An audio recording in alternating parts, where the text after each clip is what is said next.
All right. Thank you. First off, congratulations to both of you for your nominations and your willingness to serve. So my questions are for you, Sheriff. First off, thank you for, law enforcement is very important. You know, as we talked about yesterday. Yes.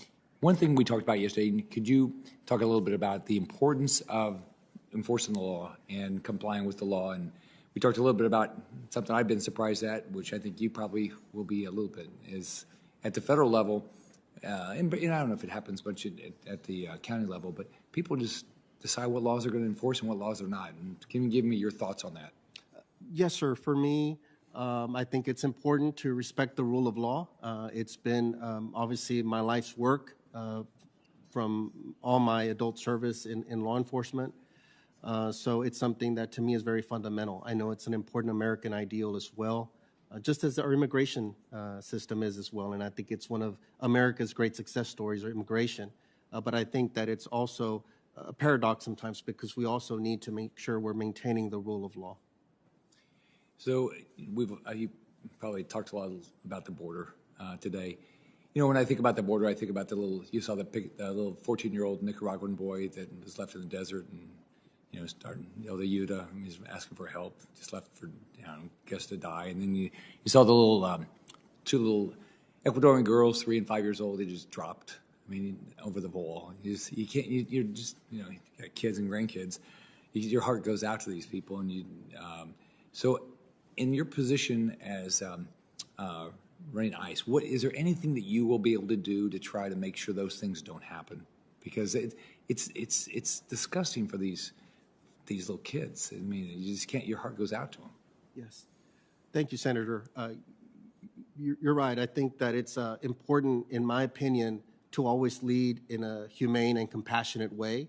That's something that, for me, would be very important. That we look at the systems that ICE operates, whether it be enforcement or whatever interactions we may have, to operate, again, within the rule of law, but also make sure that we're being respectful, that there is an asylum system to the extent where ICE can help deal with some of the backlogs as well, I think would be very important.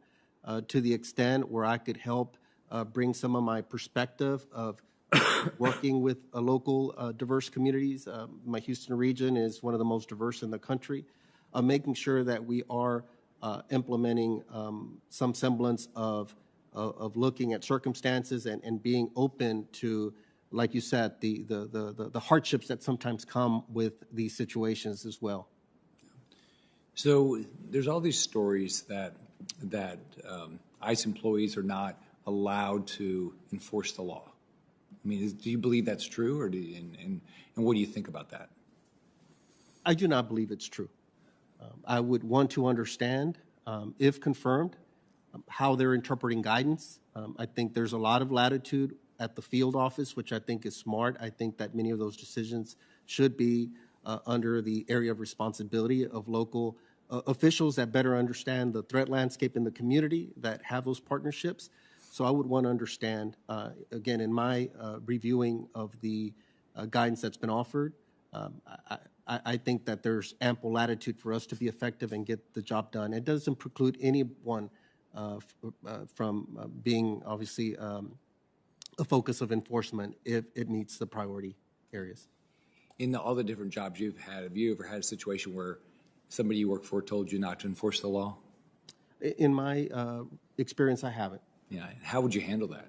If somebody said, "Look, we know what the law is, but we really don't like that, so we want you in this new job not to enforce it," how would you handle that?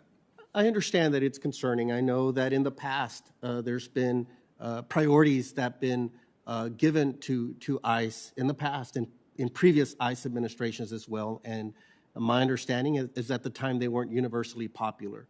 I think it's important to understand within the confines of our work, limited resources, making sure that we're being effective in our enforcement. And so I would want to also understand the quality of arrest, make sure, though, that we're listening to the ICE workforce. It's my understanding that that's what Secretary Mayorkas is doing now, is engaging with the ICE workforce and other sister agencies to make sure that he's getting a full understanding of concerns and other things. And I hope that that informs his thoughts on this matter. So So your background is law enforcement. How important is it for local law enforcement to work with ICE? And what do you believe you're going to be able to create a relationship where law enforcement will want to work with ICE going forward? Absolutely, yes, sir. I do see many possibilities. I think we could move forward in a positive direction. I've talked to many counterparts across the nation. I think it's important to understand some of the successes and also where we could do better. And if confirmed, I would want to see how we could be a better partner to fulfill the mission and making sure that I believe in working in coordination. I don't think one agency can work alone. We have to depend on others. And I think that it's important that there always be a good coordination, especially with local law enforcement for deconflicting purposes and other reasons as well to maintain our public safety. So assuming you get confirmed and you're there for 2 years, what would you define success? For me, if confirmed, I would welcome the opportunity and consider it an opportunity of lifetime to be able to work with the men and women of ICE. I would like to see where we've become a strategic agency, a preeminent law enforcement agency that works effectively, that is prioritized, because I think that it's a reality of managing.